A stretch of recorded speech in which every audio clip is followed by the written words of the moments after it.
എന്തൊക്കെ ലക്ഷണങ്ങളാണ് കാണുന്നത് ഈ സോഡിയം നമ്മുടെ ശരീരത്തിൽ കുറഞ്ഞു പോയാല്?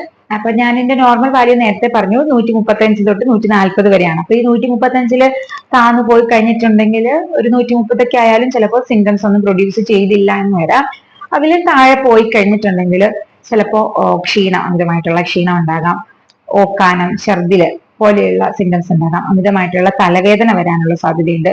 അതിന്റെ ഒപ്പം മസിൽ കോച്ചി പിടിക്കുന്ന ഒരവസ്ഥ പേഷ്യന്റിന് ഉണ്ടായി എന്ന് വരാം. പിന്നെ എഴുന്നേക്കാൻ വയ്യ എന്നുള്ള രീതിയിൽ അതുപോലെ കുഴഞ്ഞു പോകുന്ന ഒരവസ്ഥ, അല്ലെങ്കിൽ എഴുന്നേക്കോ നടക്കുകയൊക്കെ ചെയ്യുമ്പോൾ ശരീരം കുഴഞ്ഞു പോകുന്ന പോലത്തെ ഒരു അവസ്ഥ. ഇങ്ങനെയൊക്കെയുള്ള അവസ്ഥകളാണ് ഏറ്റവും പ്രധാനമായിട്ട് അല്ലെങ്കിൽ ഏറ്റവും തുടക്കത്തിൽ കാണുന്നത്. പിന്നീട് അങ്ങോട്ട് താഴോട്ട് വീണ്ടും കുറയുകയാണെന്നുണ്ടെങ്കിൽ ചിലപ്പോൾ തലച്ചോറിനെ ബാധിച്ചിട്ട് പേഷ്യന്റിന് മൊത്തത്തിൽ ഒരു കൺഫ്യൂഷൻ, അതായത് താൻ എന്താണ് പറയുന്നത് അല്ലെങ്കിൽ താൻ എന്താണ് ചെയ്യുന്നത്, താൻ എവിടെയാണ് ഉള്ളത് എന്നുള്ളതൊക്കെ ഒന്ന് മനസ്സിലാക്കി എടുക്കാനായിട്ട് പറ്റാതെ വരുന്നു. ഒരു കൺഫ്യൂഷൻ ഒക്കെ തോന്നാം, ദിവസങ്ങളെ പറ്റിയുള്ള ഒരു കൺഫ്യൂഷനോ അങ്ങനത്തെ ചില സിംറ്റംസ് ചിലപ്പോൾ എന്റെ കൂടുതൽ കണ്ടുവന്ന് വരാം.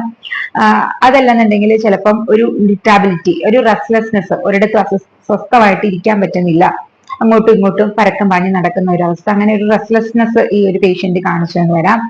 പിന്നെ വിശപ്പില്ലായ്മ ചിലപ്പോൾ ഉണ്ടാകാറുണ്ട്. പിന്നെയും സിവിയർ ആയിട്ട് ഈ ഒരു വാല്യൂ നമ്മൾ താന്നു പോവുകയാണെന്നുണ്ടെങ്കിൽ പേഷ്യന്റിന് കോമ വരെ സംഭവിക്കാം. കൺവൽഷൻസ്, അപസ്മാരത്തിൻ്റെതായിട്ടുള്ള ലക്ഷണങ്ങൾ, അപസ്മാരം ഉണ്ടാകാം. പിന്നെയും താണു പോവുകയാണെങ്കിൽ ഇത് ഡെത്തിന് വരെ കാരണമാകും.